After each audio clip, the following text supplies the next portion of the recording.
ధీరజ్ ప్రేమ వాళ్ళైతే కారులో ఇంటి వరకు వస్తారు. ఇక ఇంటి వరకు వచ్చి ప్రేమ అయితే ఇంటి ముందు దిగుతుంది. ఇక ప్రేమ రావడం చూసి ప్రేమ వాళ్ళ ఇంట్లో వాళ్ళందరూ కూడా ఒక్కసారిగా చాలా హ్యాపీగా ఫీల్ అవుతారు.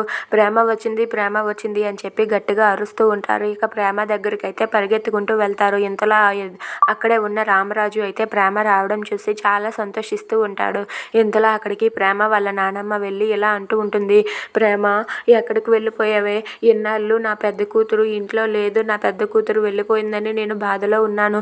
ఇప్పుడు నువ్వు వెళ్ళిపోయిన బాధలో ఉన్న ఆ బాధను నువ్వు తీర్చావే అని చెప్పి అంటూ ఉంటుంది. ఇంతలో ప్రేమ వాళ్ళ అమ్మ ప్రేమ దగ్గరకు వెళ్ళి, నువ్వు మమ్మల్ని మోసం చేసావు అనుకున్నాను, కానీ నువ్వు తిరిగి వచ్చేసావని అంటుంది. ఇంతలో ఆ ప్రేమ మెడలో తాలిబొట్టు చూసి ఇది తాలిబొట్టు ఏంటి అని చెప్పి బయటకు తీస్తుంది. అది చూడగానే అక్కడ ఉన్న రామరాజు, సేనాపతి, భద్రావతి ఇంట్లో వాళ్ళందరూ కూడా ఒక్కసారిగా షాక్ అయిపోతారు.